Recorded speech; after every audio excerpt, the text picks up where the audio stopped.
اعوذ باللہ من الشیطان اللعین الرجیم بسم اللہ الرحمن الرحیم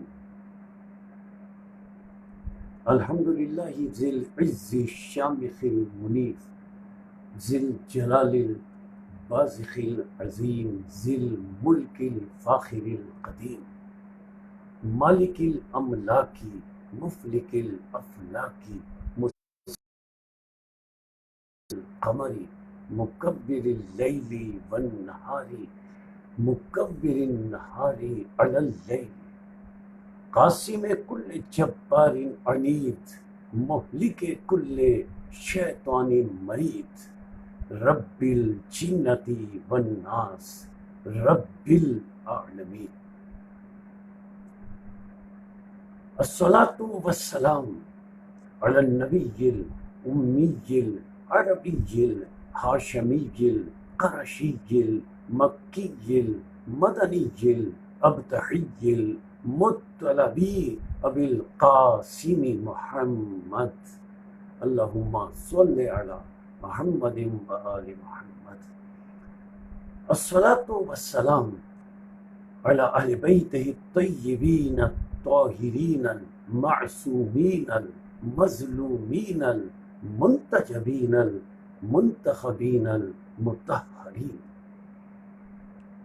الذین اذہب اللہ عنہم الرجس وطہرہم تطہیرا اللہم صلی علی محمد وآل محمد اما بعد فقد قال الحکیم فی محکم کلامہ المتین وخطابہ المبین هو اصدق الصادقین وقولہ الحق لأنہ هو معلن الحق بالحق بسم اللہ الرحمن الرحیم قد جاءکم من اللہ نور و کتاب مبین صلی علی محمد و آل محمد قرآن مجید کا 5واں سورہ سورہ مبارکہ مائدہ اس کی 15ویں آیت باقی ہدایہ جسے گفتگو کے آغاز میں تلاوت کرنے کا شرف حاصل کیا گیا۔ آیت کے آغاز میں اللہ نے فرمایا قد جاءکم، یعنی آیت کے آغاز میں اللہ نے لفظ قد رکھا، اور یہ عربی قاعدہ ہے کہ اگر کسی عربی جملے سے پہلے لفظ قد آ جائے تو اس کا مقصد یہ ہوتا ہے کہ اس لفظ قد کے بعد جملے میں جو بات کی جا رہی ہے وہ انتہائی لائق توجہ ہے۔ تو اس قد کے معنی قد تاکید، مؤکدہ۔ اب جس جملے کے آغاز میں لفظ قد آ جائے وہاں بہت زیادہ توجہ دلانی مقصود ہوتی ہے۔ اب آپ سمجھیں کہ اس آیت میں اللہ لفظ قد ابتدا میں رکھ کر توجہ دلا رہا ہے، اور توجہ دلاتے ہوئے ارشاد فرماتا ہے جاءکم، اے لوگو تمہارے پاس آئیں، تمہاری ہدایت کے لیے دو چیزیں۔ قد جاءکم، تمہارے پاس آئیں، تمہاری ہدایت کے لیے دو چیزیں، من اللہ، یہ ہدایتیں اللہ کی جانب سے آئیں، نور و کتاب مبین، ایک ہدایت نور ہے اور دوسری ہدایت قرآن مجید ہے۔ اللہ نے ارشاد فرمایا کہ تمہارے پاس آئیں،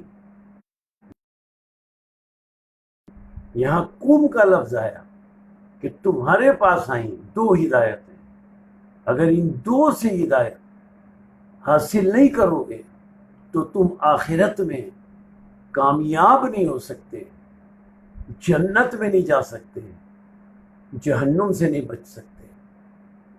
اور یہ فرمایا کم کے معنی تم سب کے لیے، لیکن یہ عام لفظ کم نہیں ہے جو ہم آپس میں استعمال کرتے ہیں، بلکہ یہ کم قرآن کا لفظ کم ہے، اور قرآن مجید کا ایک ایک لفظ قیامت تک کے لیے ہے۔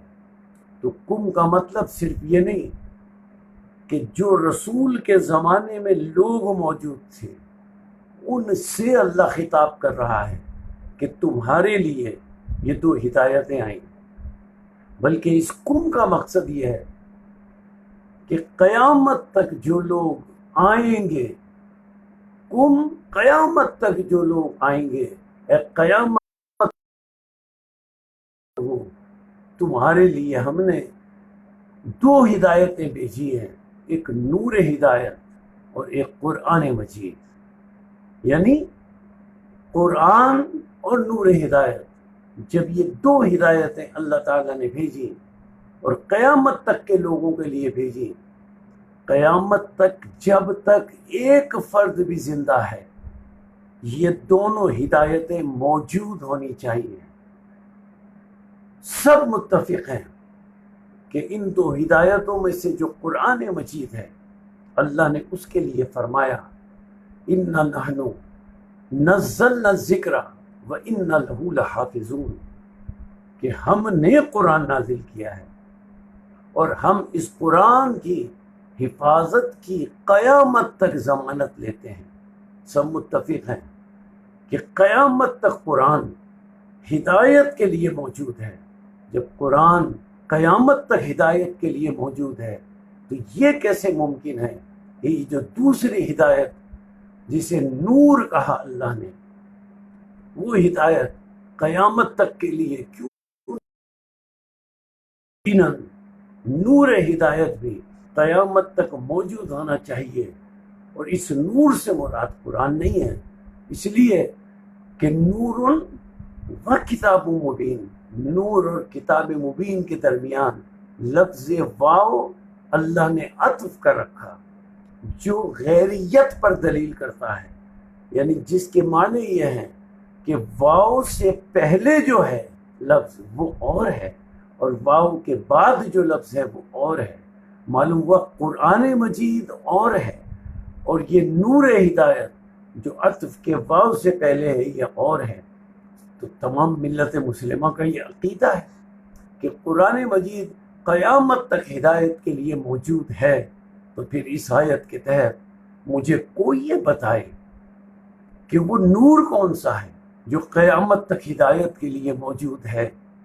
الحمدللہ مسلک تشیع کے علاوہ کسی میں جرأت ہی نہیں کہ وہ یہ بتائے کہ وہ نور ہدایت کون سا ہے جو قیامت تک کے لیے اللہ نے ہدایت کے لیے رکھا ہے۔ ہم مسلک تشیع میں اسی نور ہدایت کو امام زمانہ کہتے ہیں کہ امام زمانہ اور قرآن مجید یہ نور ہدایت قیامت تک ہدایت کے لیے موجود ہے۔ اب یہ نور جسے لفظ نور کہہ کر اللہ نے سورہ مائدہ میں خطاب کیا، اس نور کا منصب کیا رکھا؟ اس نور کا منصب اللہ تعالیٰ نے ارشاد فرمایا سورہ انبیاء کہ اس نور کا منصب کیا ہے، 21واں سورہ قرآن مجید کا۔ اس نور ہدایت کا منصب کیا ہے؟ اللہ فرماتا ہے وَجَعَلْنَاهُمْ أَئِمَّةً، وَجَعَلْنَا، اللہ فرماتا ہے ہم نے مقرر کیا، جعل سے ہے اور اسی سے ہے جاعل، جو اللہ نے فرمایا تھا حضرت آدم علیہ السلام کے لیے انی جاعل فی الارض خلیفہ، اسی جعل اور جاعل سے یہ جعلنا ہے۔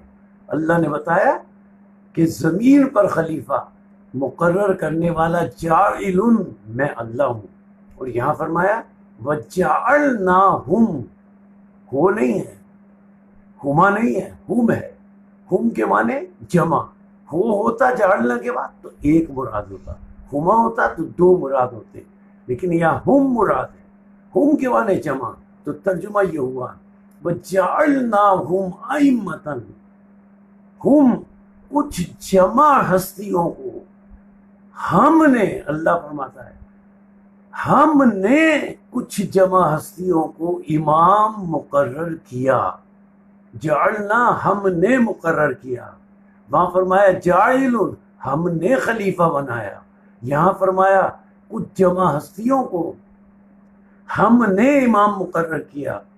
یعنی قرآن کی ان دو آیتوں سے یہ بات طے ہو گئی کہ خلیفہ مقرر کرنا ہو یا امام مقرر کرنا ہو، تو یہ مقرر کرنا اور امام اور خلیفہ بنانا کسی بشر کو اس کی اجازت نہیں دی گئی کہ وہ جسے چاہے خلیفہ بنا لے، جسے چاہے امام بنا لے۔ اللہ فرماتا ہے خلیفہ بنانے کا اقتدار بھی میرا ہے، امام بنانے کا اختیار بھی میرا ہے۔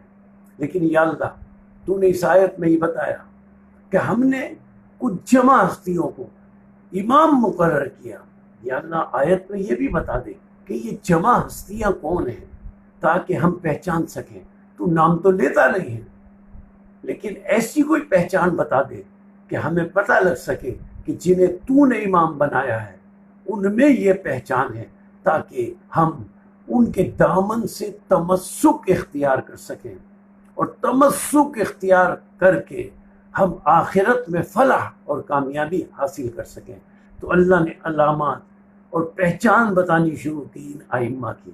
پہلی پہچان یہ بتائی وَجَعَلْنَاهُمْ أَئِمَّةً، ہم نے جنہیں امام بنایا ان کی پہلی پہچان یہ ہے یہدون بِأَمْرِنَا، ان کی دیکھو پہلی پہچان یہ ہے وہ اپنی مرضی اور خواہش سے ہدایت نہیں کرتے، بے امرنا، وہ ہمارے امر سے ہدایت کرتے ہیں، اللہ کے امر سے ہدایت کرتے ہیں۔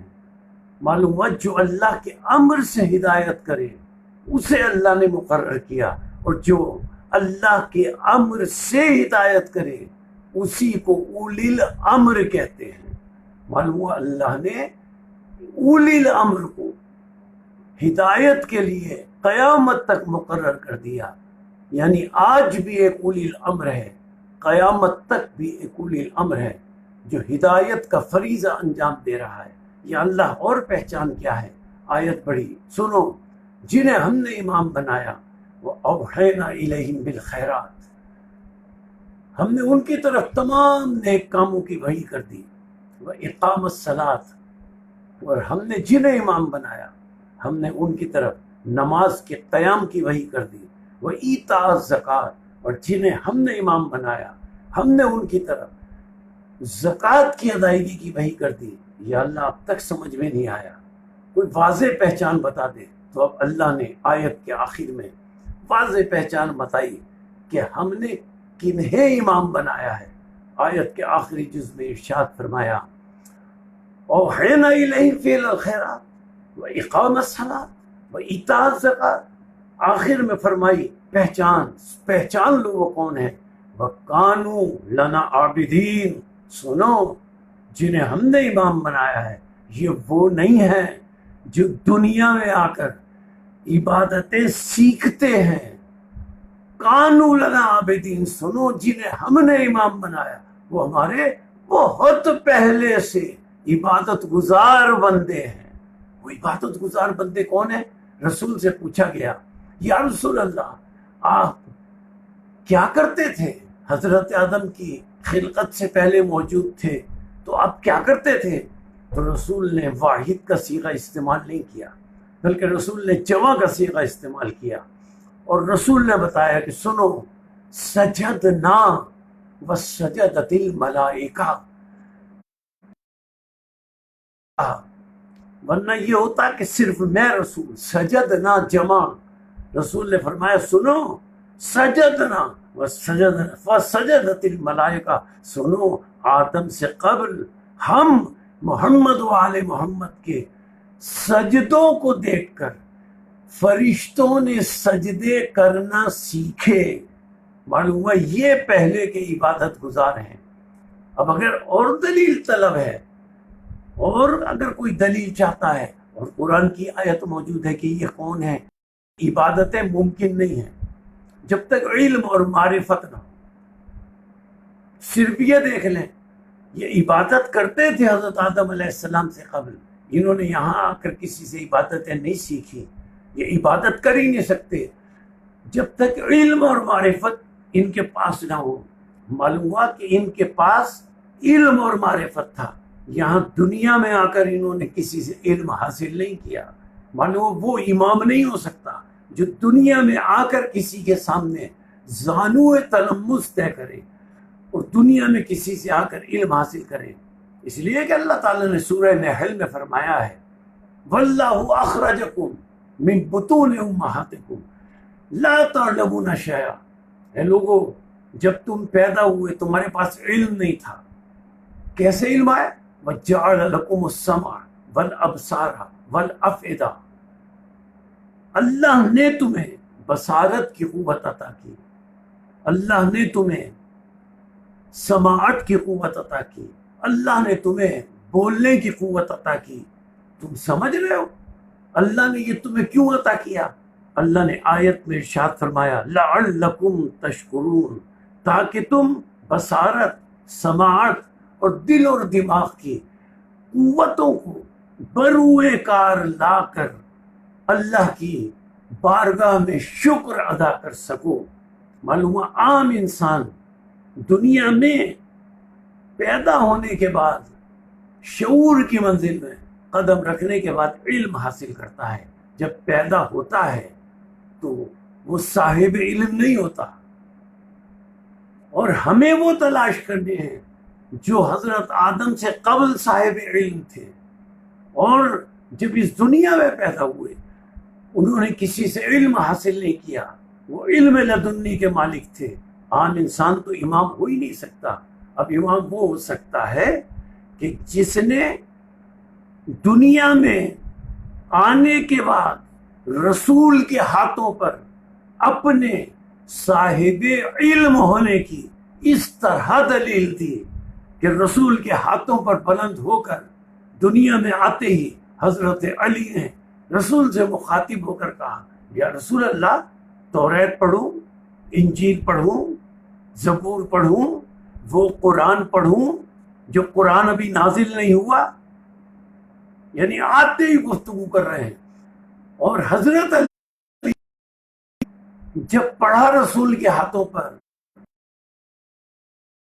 حضرت علی نے سورہ المومنون کی آیتوں کی تلاوت کی رسول کے ہاتھوں پر. قد افلح المومنون، کہ جو مومن ہے وہ کامیاب ہو گئے.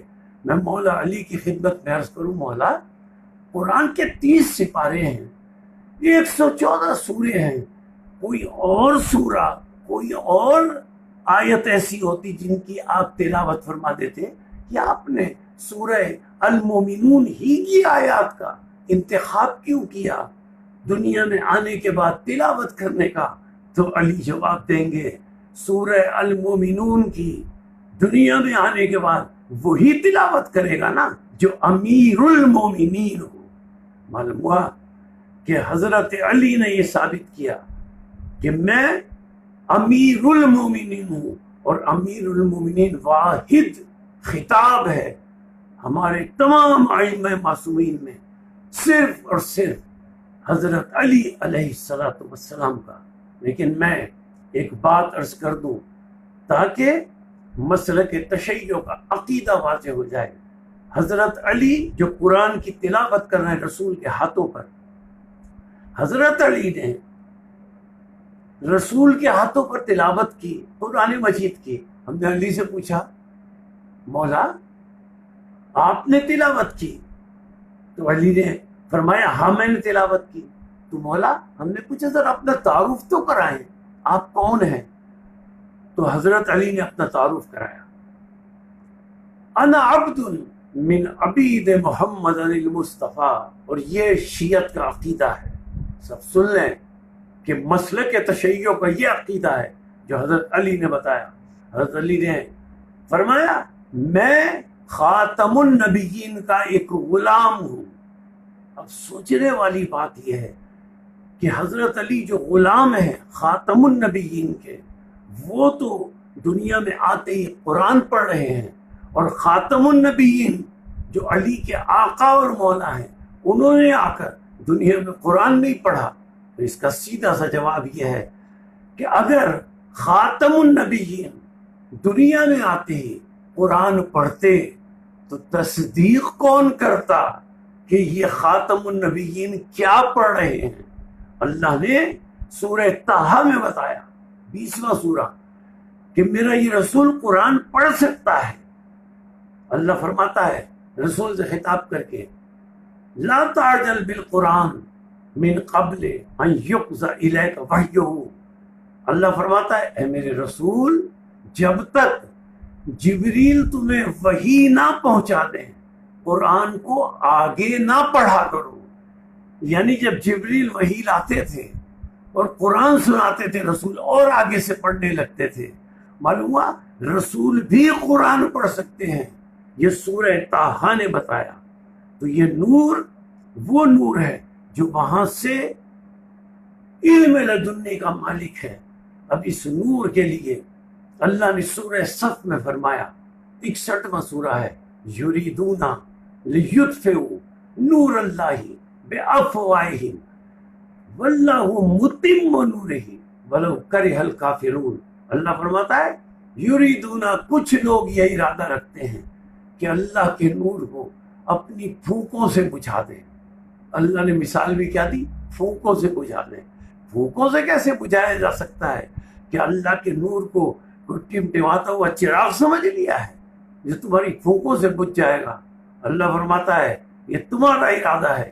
اللہ فرماتا ہے میرا ارادہ یہ ہے، واللہ متم نورہ، میں اپنے نور کو قیامت تک مکمل کر کے رہوں گا، ولو کرہ الکافرون، چاہے ان کافروں کو برا ہی کیوں نہ لگے۔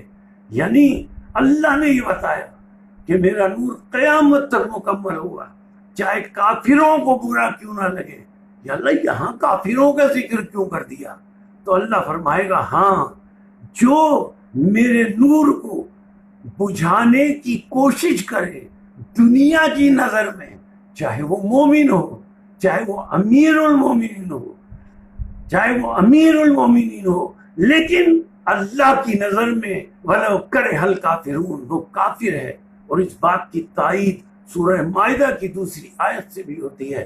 اللہ نے فرمایا یا ایھا الرسول بلغ ما انزل الیک من ربک وَإِن لَّمْ تَفْعَلْ فَمَا بَلَّغْتَ رِسَالَتَهُ وَاللَّهُ يَعْصِمُكَ مِنَ النَّاسِ إِنَّ اللَّهَ لَا يَهْدِي الْقَوْمَ الْكَافِرِينَ۔ یہاں بھی اللہ نے فرمایا آیت غدیر میں کہ اللہ کافروں کو ہدایت نہیں کرتا۔ یا اللہ غدیر میں تو فرما رہا ہے کافروں کو ہدایت نہیں کرتا، اگر تو مکے میں فرماتا تو ہم سمجھ جاتے مکے میں کافر تھے، مدینے میں یہ آیت نازل کرتا تو ہم سمجھ جاتے کہ ہم مدینے میں کافر تھے۔ یا اللہ غدیر میں، میدان غدیر میں جہاں سب حاجی ہیں، سب نمازی ہیں، تو فرما رہا ہے کہ اللہ کافروں کو ہدایت نہیں کرتا۔ تو اللہ فرمائے گا ہاں میں یہی بتانا چاہتا ہوں کہ دیکھو کافر کون ہے، رسول کی بات سنو۔ رسول نے کہا، فرمایا ان اللہ مولایا، اللہ میرا مولا ہے۔ پھر مجمع سے مخاطب ہو کر رسول نے فرمایا وانا مولاکم، اور میں تم سب کا مولا ہوں۔ ومن کنت مولا ہو فھذا علی مولا، اور جس کا میں رسول مولا ہوں اس کا یہ علی مولا ہے۔ یعنی اللہ نے یہ بتایا کہ لفظ مولا جو ہے وہ اللہ کا عین ذات ہے، یعنی اللہ کہہ لو یا مولا کہہ لو۔ تو اللہ نے مولا کے منکر اور مولائیت کے منکر کو ان دو مقامات پر، اور بھی بہت سے مقامات ہیں، خاص طور سے ان دو مقامات پر اللہ نے مولا اور مولائیت کے منکر کو کافر قرار دیا۔ تو عزیزان محترم، یہ نور ہدایت کے لیے آیا، اور جس نے اس سے ہدایت حاصل کی۔ اب گفتگو کے اختتامی مرحلے میں یہ بات عرض کر دوں کہ یہ ہستیاں کون ہیں۔ اب ان کا پہچان تو اللہ نے بتا دی کہ یہ وہ ہستیاں ہیں۔ اب مجھے ایک آیت پڑھوں، اس سے ان کی پہچان واضح ہو جائے کہ یہ کون ہے۔ لیکن یہ آیت پڑھنے سے پہلے ذرا سی معمولی سی مختصر سی تشریح، اور وہ تشریح یہ ہے کہ اصول کافی میں یہ موجود ہے کہ جب آخرت میں حشر کے میدان میں حساب کتاب ہو جائے گا تو حساب کتاب کے بعد جب جنت والے جنت کی طرف جانے کی تیاری کریں گے تو اللہ انہیں آواز آئے گی، رک جاؤ، ٹھہر جاؤ۔ وہ رک جائیں گے۔ جب وہ رکیں گے تو ان جنت والوں کے تمام کے سامنے کچھ ہستیوں کو کھڑا کیا جائے گا، اور وہ ہستیاں کون ہوں گی؟ محمد و آل محمد علیہ الصلاۃ والسلام، یعنی وہ نور محمد و آل محمد علیہ الصلاۃ والسلام ہوگا۔ اب قرآن میں آیت آئی، اب سنیں، سورہ آراف، قرآن مجید کا 7واں سورہ۔ جب یہ جنت میں جانے والے جنت کی طرف جانے لگیں گے اور نور محمد و آل محمد کو وہاں اللہ کھڑا کرے گا، تو یہ جنت میں جانے والے اپنی انگشت شہادت سے اس نور محمد و آل محمد کی طرف اشارہ کرتے ہوئے کہیں گے، کیا کہا؟ سورہ آراف کی آیت ہے، یہ کہیں گے جنتی، الحمدللہ الذی ہدانا لہذا، ہاذا اشارہ ہے، وہ اشارہ کر کے کہیں گے ہر طرح کی تعریف اس اللہ کے لیے ہے جس اللہ نے ہماری دنیا میں ہدایت کی ان ہستیوں کے وسیلے سے، اس نور محمد و آل محمد کے وسیلے سے۔ اگر ان سے ہم ہدایت حاصل نہ کرتے تو ہمیں جنت نہ ملتی۔ ایک لفظ کیا آیا؟ حاذا، اشارہ کریں گے، حاذا کس کی طرف؟ حاذا کے معنی یہ، اس طرف، نور محمد و آل محمد کی طرف۔ اب ایک دوسری آیت بس اور سن لیں، سورہ فرقان، قرآن مجید کا 25واں سورہ۔ یہ تو جنت میں جانے والے تھے نا، جن کا سورہ آراف میں ذکر ہوا۔ اب جو جہنم میں جائیں گے ان کا ذکر کیا سورہ فرقان 25واں سورہ۔ جب وہ جہنم میں جانے لگیں گے تو رسول اکرم اللہ کی بارگاہ میں کہیں گے، یہ حاذا کا لفظ ذہن میں رکھیں، جنت والے حاذا کی طرف اشارہ کریں گے۔ اب رسول جہنمیوں کو جب جہنم میں جاتا ہوا دیکھیں گے تو رسول اکرم اللہ کی بارگاہ میں ایک جملہ کہیں گے جو سورہ فرقان میں آیا۔ اللہ کی بارگاہ میں خاتم النبیین کہیں گے، خاتم النبیین عرض کریں گے، یا رب ان قومی اتخذوا ھذا القرآن مہجورا، یا اللہ یہ جو جہنم میں جا رہے ہیں ان کا قصور یہ ہے کہ انہوں نے میرے بعد ھذا القرآن، اس قرآن کو چھوڑ دیا تھا۔ اب مجھے کوئی بتائے کیا وہاں کوئی قرآن مجید کا نسخہ رکھا ہوگا؟ نہیں۔ مفسرین اس مقام پر کہتے ہیں کہ رسول علی کی طرف اشارہ کر کے کہیں گے کہ میرے بعد یا اللہ انہوں نے علی کو چھوڑ دیا تھا، آل محمد کو چھوڑ دیا تھا، اور کیا کہیں گے؟ ھذا القرآن، اس قرآن کو۔ وہاں سورہ اعراف میں ہی فرمایا ھذا، اگر ھذا کے دامن کو تھام لو تو جنت مل جائے گی، اگر ھذا کو چھوڑ دو تو پھر جہنم میں جانا پڑے گا۔ جب یہ ھذا اتنا زیادہ اہم ہے تو یا اللہ اس ھذا کا تم نے تعارف کرایا؟ تو رسول فرمائیں گے تعارف کرایا تو تھا، اب کام تمہارا تھا عمل کرنے کا۔ جو ھذا کا دامن پکڑیں گے جنت میں جائیں گے، جو ھذا کو چھوڑ دیں گے رسول کی بات جہنم میں جائیں گے۔ یا رسول اللہ یہ ھذا کون ہے؟ تو رسول نے فرمایا من کنت مولا فھذا علی مولا۔ رسول نے ھذا کا تعارف غدیر میں کرا کر بتا دیا کہ دیکھو یہ وہ ھذا ہے کہ اس کے دامن کو تھام لو تو تمہیں ہدایت نصیب ہو جائے گی اور تم جنت میں چلے جاؤ گے۔ لیکن لوگوں نے ہدایت حاصل کرنے کے بجائے کیا کیا؟ 19ویں رمضان، فجر کا وقت، حضرت علی پہلی رکعت کے پہلے سجدے میں ہیں۔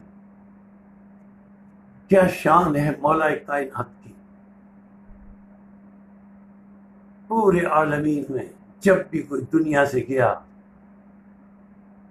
آپ تاریخ پڑھ لیں، کچھ لوگ دنیا سے جاتے وقت یہ کہتے تھے کاش میں پتھر ہوتا، انسان نہ ہوتا، تاکہ حشر میں حساب کتاب سے بچ جاتا۔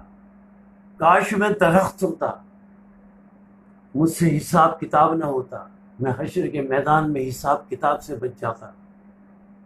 یہ کتنے اقوال آپ کو تاریخ میں نظر آئیں گے، سارے نقل نہیں کر رہا، لیکن ایک واحد ذات حضرت علی علیہ السلام مولا کائنات کی ہے، جو دنیا سے جاتے وقت جو جملہ ان کی زبان اقدس سے جاری ہوتا ہے تو پورے عالمین میں دنیا سے جاتے وقت کسی کی زبان سے جاری نہیں ہوا۔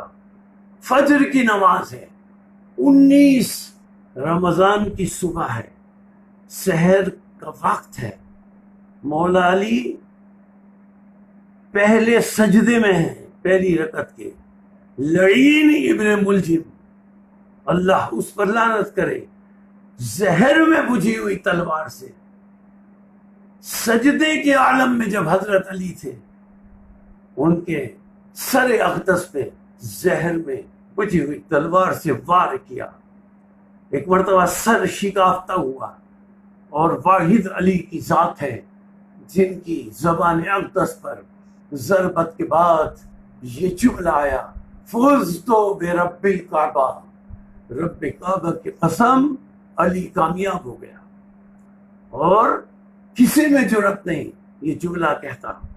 عزادارو، بس یہ جملہ کہنا تھا کہ زمین اور آسمان کے درمیان ایک آواز بلند ہونے لگی، بڑی دردناک آواز تھی، الا قتل علی المرتضی، الا قتل سید الاوصیاء، الا قتل ابن عم محمد المصطفیٰ۔ جیسے ہی آواز بلند ہوئی، کوفے کے لوگ گروہ در گروہ مسجد کوفہ کی طرف آئے، آ کر لوگوں نے دیکھا حضرت علی علیہ السلام کا زخمی سر امام حسن علیہ السلام کے زانو اقدس پر ہے۔ حضرت علی پر غش کی کیفیت طاری ہے۔ جب امام حسن نے اپنے بابا کو غش کی اس مظلومیت کے عالم میں دیکھا تو امام حسن کی آنکھوں سے آنسو جاری ہوئے، وہ آنسو حضرت علی کے چہرے اقدس پر پڑے۔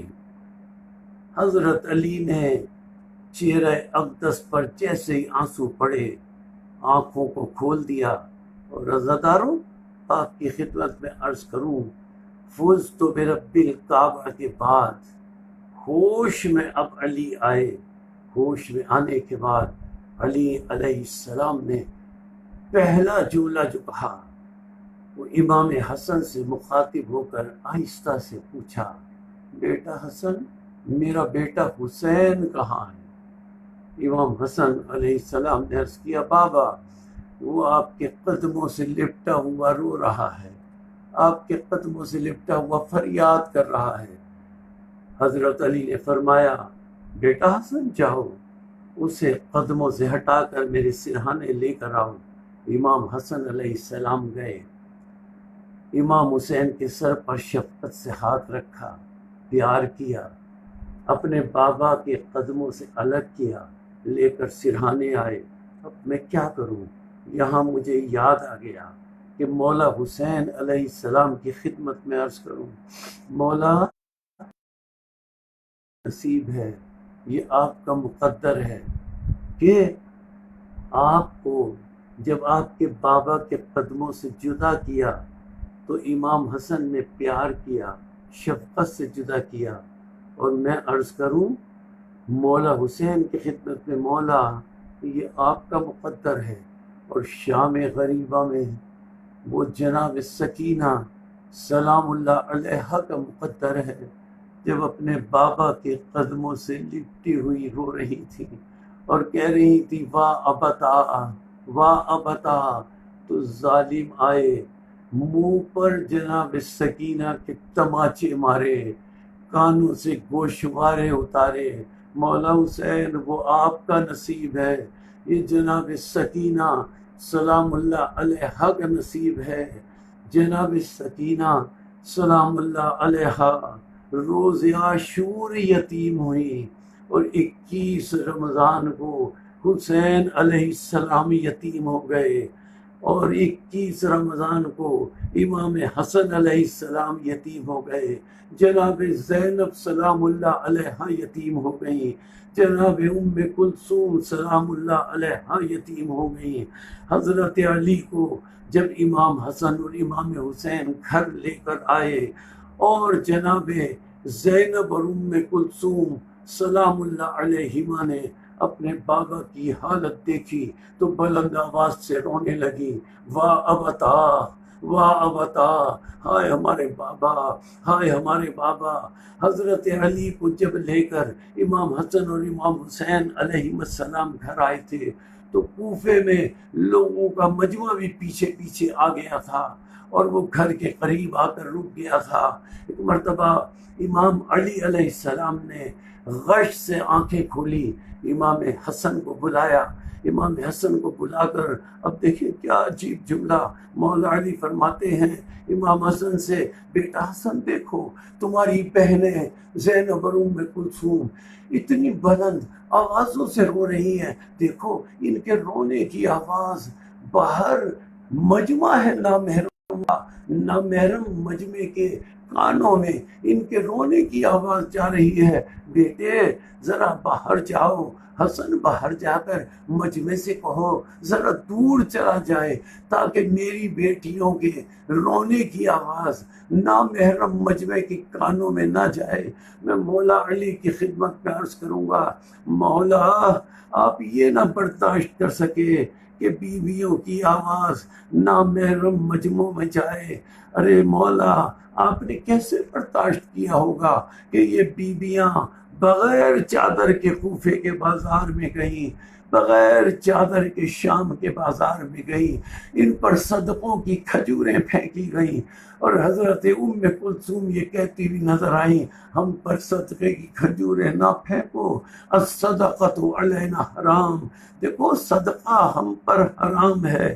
مولا علی آپ نے کیسے برداشت کیا ہوگا؟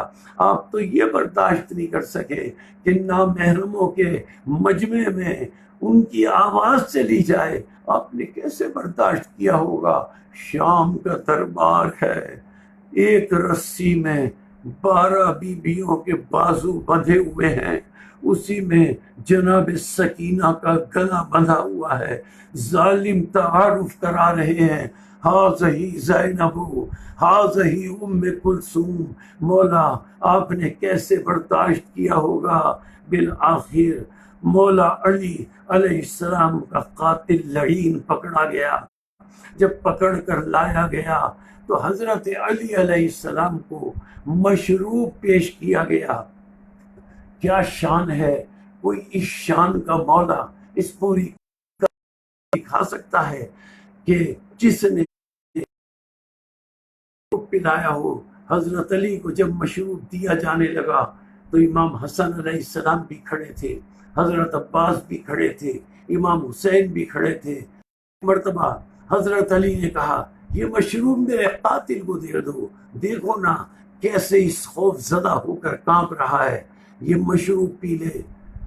امام حسن کی جرأت نہ ہوئی کہ وہ مشروب اپنے بابا کے قاتل کو دے دیں۔ حضرت عباس تھر تھر کانپنے لگے، سر سے پیر تک کپ کپی حضرت عباس پر طاری ہو گئی، حضرت عباس کا ہاتھ قبضہ شمشیر پر چلا گیا۔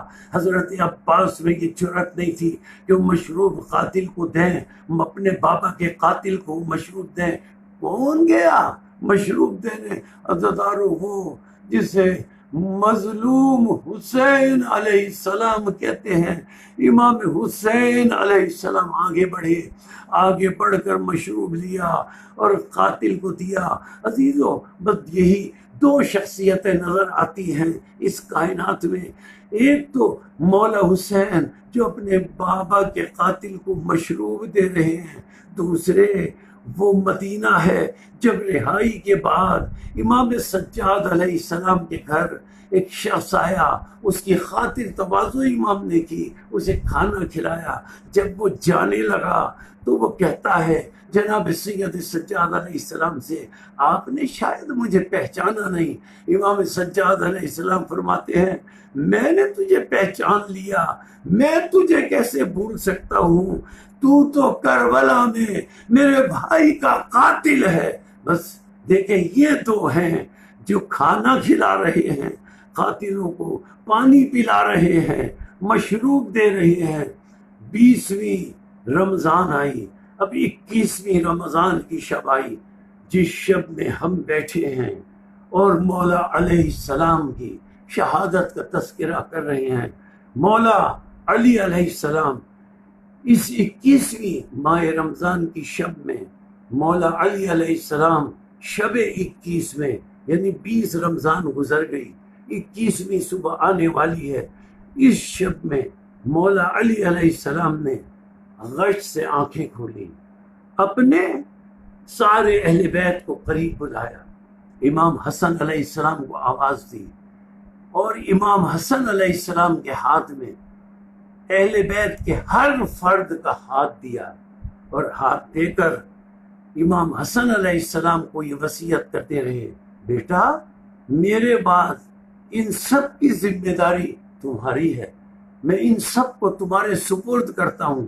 جب سب کو حضرت علی علیہ السلام امام حسن کے سپرد کر چکے تو امام علی علیہ السلام نے ایک آواز سنی کہ بلند آواز سے کوئی بی بی رو رہی ہے۔ پوچھا یہ کون ہے؟